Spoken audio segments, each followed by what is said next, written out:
আজই ডাউনলোড করুন আর এনজয় করুন আপনার পছন্দের শো। এই শীতকালে প্রায় দিনই পিকনিক হবে, কেউ একটা নিয়ে চলে এলো, বলবে তোমরা চলে এসো, আমরা বেটে মানে ছেলেরাই বলবে আমরা করছি, তোমরা এসে শুধু জয়েন করো। যেখানে স্বপ্ন জয় করে বাস্তবকে, যেখানে সাহসী দিদিরা দাঁড়িয়ে থাকে সব চ্যালেঞ্জের সামনে, যেখানে মন খুলে কথা বলতে কোনো বাধা নেই, যেখান থেকে শুরু হয় জীবনে পথ চলা নতুন এক অধ্যায়, সেই জায়গাটাই হলো দিদি নাম্বার 1 এর মঞ্চ। সকলের ভালোবাসার মঞ্চ, অনুপ্রেরণার মঞ্চ, আর 4 জন দারুণ দিদির পথ চলার গল্প শুনবো।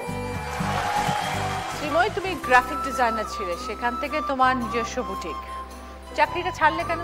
2005 সালে আমার উচ্চ মাধ্যমিক পরীক্ষার সমসাময়িকভাবেই আমি অ্যানিমেশন পাশ করি। 3D অ্যানিমেশন নিয়ে আমি পড়াশুনো করেছিলাম। চাকরি পেয়ে আমি সুদূর বম্বেতে পাড়ি দিই। বম্বের পরে দিল্লি, হায়দ্রাবাদ, ব্যাঙ্গালোর নানা রকম জায়গায় ঘোরার পরে আবার নিজের জন্মস্থানে ফিরে আসি কলকাতায় এসে আবারও একটা বড় মিডিয়া হাউসের সঙ্গে জয়েন করে সেখানকার স্টুডিও হেড হিসেবে কাজ করতে শুরু করি। ভিজুয়াল এফেক্টস তো খুব বড় ইন্ডাস্ট্রি, করতে করতে নিজের স্টুডিও গড়ে তুললাম। এই কলকাতা শহরেই আমার স্টুডিও থেকে আন্তর্জাতিক এবং জাতীয় দু প্রকৃতির প্রজেক্টই আমি প্রডিউস করি। চাকরি ছেড়ে চাকরি করতে, সেখান থেকে তুমি নিজের ব্যবসার যে একটা সাহসিকতার পরিচয় দিয়েছো, and you are successful in that. Thank you so much. ডিমনিটাইজেশনের সময় আমি ভেঙে পড়েছিলাম প্রচন্ডভাবে। উঠে দাঁড়ানো, আমার একটাই ইচ্ছা ছিল আমি ব্যবসা করব, আমি নিজের ব্র্যান্ড তৈরি করব এবং সেই ব্র্যান্ডটা দিয়েই আমাকে লোকে চিনবে। আজ রিজিটস মানে শ্রীময়ী, শ্রীময়ী মানে রিজিটস, সেটাই আমার চেষ্টা। আর আমার যোগাযোগ নম্বর 9051117565। খুব ভালো, I wish you all the best. Thank you দিদি। যেখানেই আটকে যাবে না কেন, সেখান থেকে ঘুরে দাঁড়ানো চায়। হ্যাঁ, থাকতে হবে, পরিশ্রম করতে হবে। চেষ্টা করলাম, আজ এই অবধি পৌঁছেছি। আপনার জন্য একটা ছোট্ট উপহার এনেছি। ও আচ্ছা, ঠিক আছে, এসো। এটা আমার বুটিক রিজিটস। আচ্ছা। আমার একমাত্র ভাগনা রিজিত। আচ্ছা। রিজিতের নাম এতেই আমাদের বুটিক রিজিটস ফ্যাশন হাউস। ওকে। আর এটার ভেতরে আমাদের হাতে তৈরি করা আপনার জন্য একটা ছোট্ট উপহার, একটা blouse. Very nice, beautiful. Thank you. খুব সুন্দর, thank you so much, thank you. Sutapa, সংসার খরচ কমানোর জন্য বাজেট তৈরি করো। হ্যাঁ, একদম। কিভাবে শিখলে এটা? বিয়ে হয়েছে আমার 2015 সালে, আর তারপরে আমি আমার ডিএলএড আমি কমপ্লিট করেছি ম্যাডাম। ডিএলএডটা কমপ্লিট করেছি হচ্ছে যে গয়না বিক্রি করি। তারপরে আমার ওই 17 সালে আমি ওই এনজিওর সঙ্গে যুক্ত হই। এনজিও থেকে আমি এই কাজগুলো শিখেছি, শিখে নিজে বাজেট আগে বানিয়েছি। বাজেট করাটা কিভাবে হবে সেটা আগে শেখাও। মাসের শুরুতে যাবতীয় খরচ আমরা করি সব লিখে রাখতে হবে। তারপর মাসের শেষে ওটা বাজেটটা পুরো হিসাব করতে হবে। ধরুন আমি 10,000 টাকা ইনকাম করি মাসে, আমি যদি ওইখানে 10,000-এর মধ্যে 9,000 টাকা আমি খরচ করলাম, তাহলে 1,000 টাকা আমার বাঁচলো, ওটা আমি আমার অ্যাকাউন্টে জমা করব। ধরুন কোনো মাসে হঠাৎ করে আমার শারীরিক অসুস্থতা হলো, তাহলে কি আমার ওখান থেকে ধরুন আরও 2,000 টাকা, 10,000 টাকা ইনকাম করি, 2,000 টাকা বেরিয়ে গেল, তাহলে আমার 2,000 টাকা কিন্তু ঘাটতি হলো। পরের মাসে আমি কি করব, ইলেকট্রিক বিল বা যে কোনো বিলটা আমি একটু কমানোর চেষ্টা করব, বা যে কোনো শাক সবজি যে আমরা কিনি একটু কমটা আমরা বাজেট কমিয়ে রাখবো, তাহলে দেখবেন বাজেট ঠিকঠাক সেই মাসে ঘাটতিটা মাস ব্যালেন্স করতেই হবে। আমি ভাবলাম যদি এইভাবে কাজ করা যায়, তাহলে প্রত্যেকটা মহিলার ডোর টু ডোর আমরা ভিজিট করেছিলাম। ডোর টু ডোর ভিজিট করার পরে প্রায় 5,000 মহিলার কাছে আমরা পৌঁছে গেছি। ওরা হচ্ছে যে বারবার মানে এখন বাজেটটা বানাচ্ছে এবং ওই বাজেটটা বানিয়ে খুবই উপকৃত হচ্ছে। এবার তার সঙ্গে সঙ্গে যে একটা চেক কিভাবে প্রণয়ন করা যায় সেটা, বা একজন মহিলা যে একটা ব্যাংকের অ্যাকাউন্ট খুলতে গেলে কি কি লাগে সেই ডকুমেন্টসগুলো কিন্তু জানা ছিল না গ্রামের মহিলারা। আমি বাড়ি বাড়ি ওটা পৌঁছে দিয়েছি। তার সঙ্গে সঙ্গে দিদি যারা খুব মানে দুস্থ, মানে খুব কষ্টকর যারা আছে, তাদেরকে আমি মানে বাড়ি বাড়ি টাকা তুলে দিই, মানে ইউপিএস এর মাধ্যমে।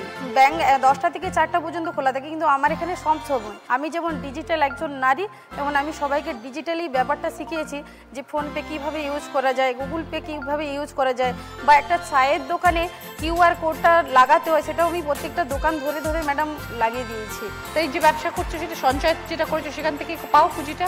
হ্যাঁ, একদম। খুব ভালো। পরিবারে কে কে আছেন সুতপা?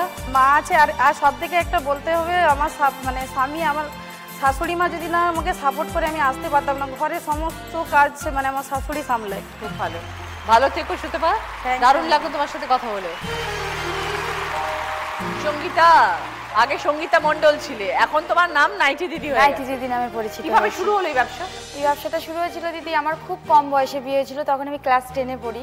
আমি মধ্যবিত্ত ফ্যামিলিরই মেয়ে। বিয়ের 2-3 মাস পর থেকেই আমার উপরে যে আমি গরিব বাড়ির মেয়ে এইটা নিয়ে আমাকে সবসময় কথা শোনানো হতো। ওরকম করতে করতে 2 বছর আমি সবটা পুরো মুখ বুঝেই মেনে নিয়েছিলাম। তার মধ্যে আমার একটা ছেলেও হয়। ছেলে হওয়ার পর তারপরে জানতে পারলাম ওর অন্য জায়গায় অ্যাফেয়ার আছে বলেই আমার সাথে খারাপ ব্যবহার করতো। আমার বাবা মা আমাকে ওখান থেকে নিয়ে চলে আসে, যেহেতু ও বলেছিল আমি তোমার সঙ্গে থাকতে চাই না, আমি তার সাথে থাকতে চাই। তুমি বাচ্চাকে নিয়ে চলে এলে? আমি আমার ছেলেকে নিয়ে এখানে চলে আসি। তারপরে বাপের বাড়িতে এসে যখন থাকতে শুরু করলাম, নিজেকে মনে হতো যে আমি বাবা মায়ের উপরে কোথাও যেন একটা বোঝা হয়ে আছি। তারপর আমার যে এখন হাজবেন্ড আছে, সে আমাকে অনেক করে বোঝালো, তোমার জীবনে যেটা হয়ে গেছে সেটা অ্যাক্সিডেন্ট, তাই বলে কি তুমি সেটাকে নিয়ে সারা জীবন পড়ে থাকবে? আমি তো তোমাকে মেনে নিচ্ছি, আমি তো সমাজের চোখে তোমাকে দেখাচ্ছি। আজ যে আমি দিদি নাম্বার 1-এর মঞ্চে আসতে পেরেছি শুধুমাত্র ওর জন্য। তারপরে একটা ছেলে হয়েছে, ছোট 1.5 বছরের ছেলে। ভবিষ্যতে আমার একটা কারখানা করার ইচ্ছা আছে। এইভাবেই দিদি আমার জীবনটা চলছে। খুব ভালো। নিজের চেষ্টা, নিজের সততা থাকলে নিজের লক্ষ্যে ঠিক পৌঁছবে। হ্যাঁ দিদি, আজকে আমি যতটুকু যা মনে জোর না থাকলে আমি পারতাম না। আমি শুধু একদম। নিজের সাহস, ওইটুকু বয়সে নিজের মনে জোরটা ছিল বলেই হয়তো আমি আজকে এই জায়গাটা তৈরি করতে পেরেছি। ভালো থেকো সঙ্গীতা, আরো বড় করো ব্যবসাকে। হ্যাঁ দিদি, আশীর্বাদ করবেন যেন আমি একদম। আমার ব্যবসাটাকে আরো বড় করতে পারি। একদম একদম। নিউক্লিয়ার পরিবার থেকে বড় হয়েছো, তারপর জয়েন্ট ফ্যামিলিতে বিয়ে হয়েছে। কতদিন হলো বিবাহিত জীবন? 6 বছরের বিবাহিত জীবন। আমার পাপা একজন আর্মি ম্যান। তাহলে তো বাইরেই থাকে বেশিরভাগ হ্যাঁ, সময়। আমরা 3 জনে থাকি, আমার ভাই, আমি আর আমার মা। এই ফ্যামিলি মেম্বারে আমি বড় পড়াশোনা করেছি জিওগ্রাফি অনার্স নিয়ে। তারপরে আমার যখন পাপা বিয়ে দেওয়ার চিন্তা ভাবনা করলো, তখন দেখলো যে একটা বনেদি ফ্যামিলি যেখানে এত সুন্দরভাবে সবাই মিলে থাকে, সেইখানে ওইটা দেখে আমার পাপার খুব ভালো লেগেছিল। সেই ভালো লাগা থেকেই আমার বিয়ে দেওয়া। এবার বিয়ে দেওয়ার পর আমি যখন এসেছি, আমি তো নিউক্লিয়ার ফ্যামিলি থেকে এসেছি, এসে দেখছি এতগুলো ফ্যামিলি মেম্বার মনে যেন একটা উৎসব হচ্ছে। আমি তখন বুঝতে পারছি না যে কি করতে হয় আর কি করতে হয় না। সেখানে যখন আমি ভয়ে ছিলাম, আমার কিন্তু হাত ধরেছিল সব ফ্যামিলি মেম্বারগুলো। কতজনের পরিবার? 15 জনের পরিবার আমরা। নিউক্লিয়ার ফ্যামিলি থেকে এসে যে এত সুন্দর, মানে যেখানে আদেশও আছে, মানে নিয়মও আছে, সেই নিয়মও মানতে হয়। আর ছোট ছোট ইচ্ছা, যেমন আমাদের ঘরে সন্ন্যাসী ঠাকুর আছে, চিকেন আসে না, ঢোকে না, আর ডিমও আসে না, কিন্তু আমাদের খেতে হবে। আমরা বউ, আমাদের খেতে ইচ্ছা করে, আমরা বাইরে থেকে খেয়ে এসেছি। ও বাইরে খাও? বাড়ি বাইরে নিরামিষ? মানে আমাদের খামারের বাইরে। এমনি বাড়ি নিরামিষ? হ্যাঁ, ঘরে নিরামিষ। বাউন্ডারির বাইরে গিয়ে আমরা পিকনিক করি সবাই মিলে। এটাও মজা। এইটা দারুণ এটাও মজা। মজা।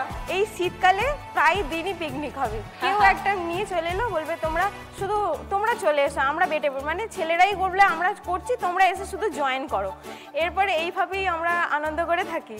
আর আমাদের এই টিমটা তৈরি হয়েছে বাইরে থেকে, এই যে মজা করি, তাই জন্য বলবে যে তুমি বাবলি, তুমি না হেলে হবে না। খুব আমার নাম বাবলি দিদি দিয়েছে সবাই। তোমার ডাক নাও এখন শ্বশুরবাড়িতে বাবলি? বাবলি।